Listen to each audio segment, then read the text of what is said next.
Welcome back to Ecigadvanced.com. Today I'm going to be doing a tutorial on how to make your own e-juice for the Vape-pocalypse series. So you only really need 3 items to get this, working and everything you need. Everything I purchased from Walmart. Here are my receipts. We'll start off with prices. It's fairly cheap to do this. The pipe tobacco was $3.67. This was also picked up at Walmart. This is 100% USP VG, vegetable glycerin. It was $3.88 plus tax and all that good stuff. And then I just happen to have, an extra 15 ml bottle. Any kind of bottle will work, but I just have a 15 ml bottle. The pipe tobacco you can find where they have all the cigarettes and that kind of stuff.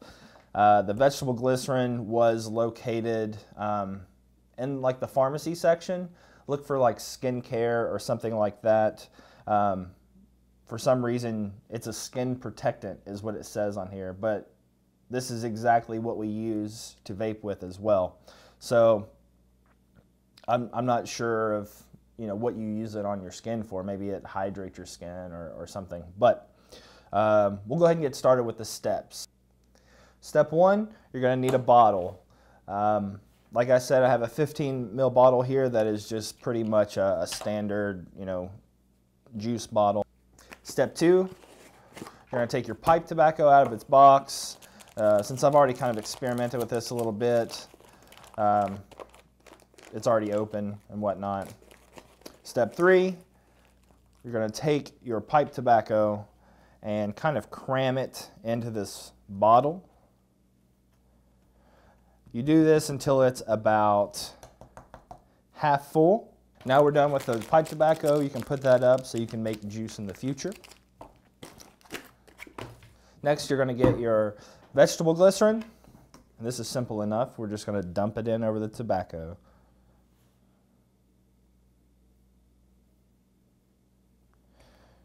You can do it pretty much as full as you want. Since it's vegetable glycerin, it is extremely thick, so what I like to do, or what I was doing, is kind of shaking it down into the tobacco. After it's kind of wet towards the bottom, you just need to add some more vegetable glycerin to the top.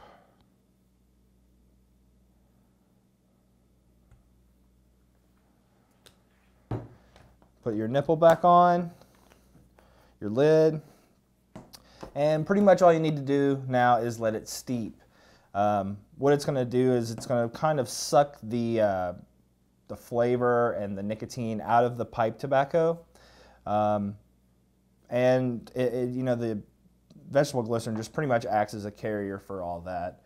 I couldn't find any propylene glycol in Kroger or anything like that, so 100% VG is the way we're going to go. Alright, so that was a quick, easy way to kind of make your own DIY e-juice in case there's a zombie apocalypse and they try to rip your faces off, or there's some sort of aliens that come down and try to probe you. Whatever happens and you can't buy e-juice online, this is kind of a way that you can supplement it and not have to go back to analog cigarettes. Something I thought about as an afterthought, whenever this is finished steeping, there's still all the tobacco in there. So I made just a quick little mesh cone. I use this mesh for my rebuildables. I pinched the bottom so that there's not an opening so any tobacco can't get through. And all I was doing is pretty much turning this upside down on here, on the newer bottle, and just allowing the VG and the tobacco mixture to go through the cone, and it was dripping through the bottom. So essentially you're just left with the VG and not the tobacco. So something you can do to speed up the process is take your bottle and squeeze it to get the tobacco VG mixture out.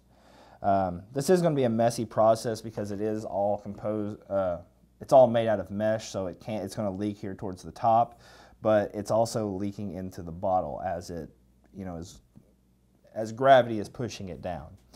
I'll show you what I've been doing to kind of speed up the process.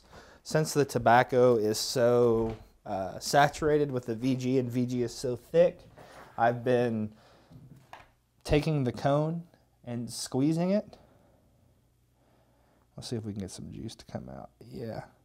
The juice kind of, you know, comes out of the tobacco, and you're able to kind of squeeze it into the bottle a little easier.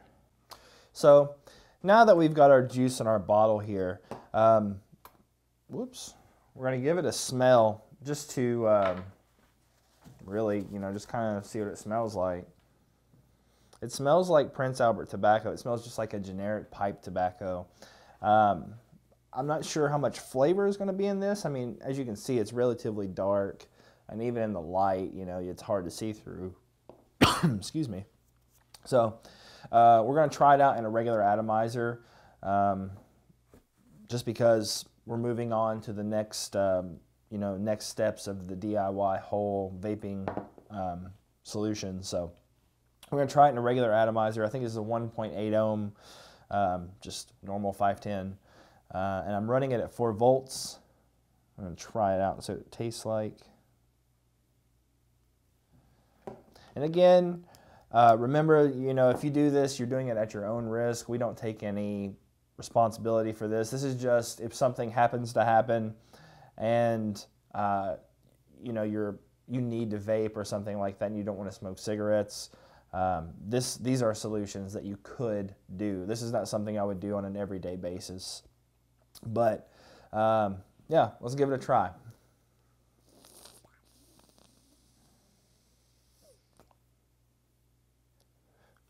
It vapes. The flavor,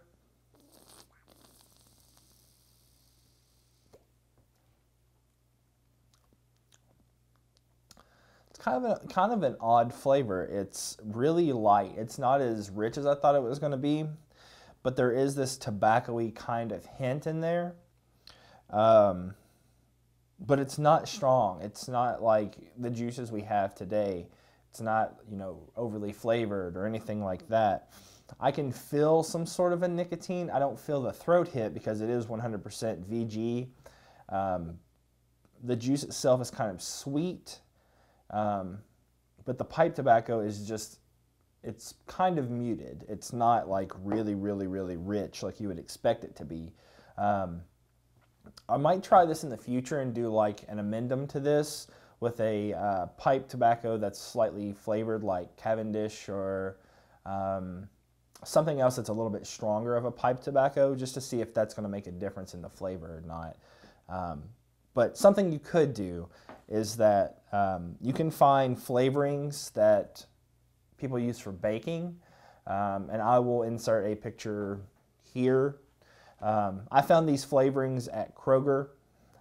They are around the holiday seasons when people are doing a lot of their baking and, you know, all that good stuff. And they have a lot of different flavors. They have like pina colada and grape and cherry and raspberry and mint.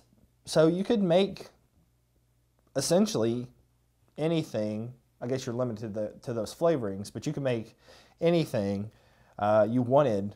So you still can flavor this nicotine pipe tobacco kind of solution with, you know, a cherry.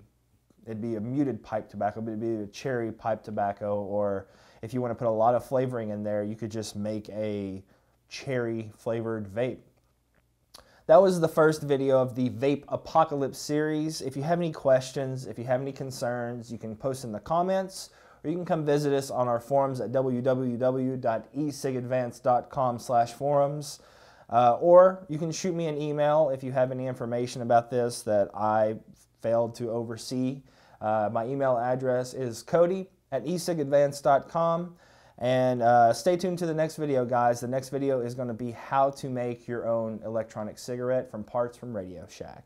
You all have a wonderful day.